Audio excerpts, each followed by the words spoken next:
Nobody knows exactly how many animal species there are, but it's in the millions.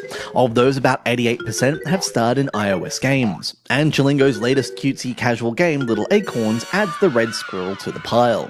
And like a red squirrel, Little Acorns shares traits with its evolutionary ancestors, while just about managing to constitute a distinct species of its own.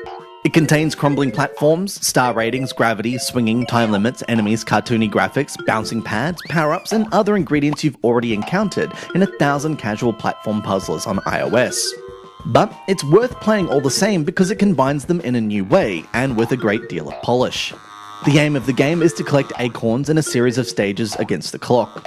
While there are enemies in each stage, including bees, caterpillars, and gun-toting grey squirrels, these can't actually kill you. Colliding with an enemy just turns you red and slows you down, though the jumping fish tend to knock you into the water to drown.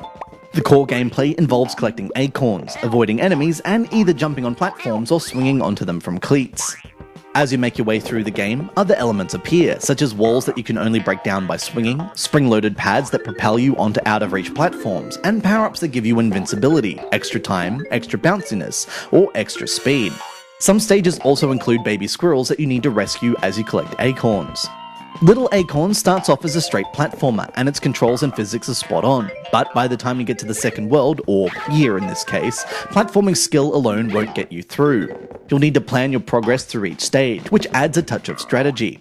So the omission of a map screen is surprising and inconvenient, as it means you'll often have to play a stage once or twice to learn where the acorns are, so that you can attack them in the optimal order next time. This isn't a huge flaw, but it will annoy you.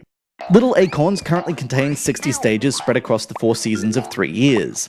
By the middle of the second year, it starts to get very tricky, so inevitably you can buy cheats to unlock stages.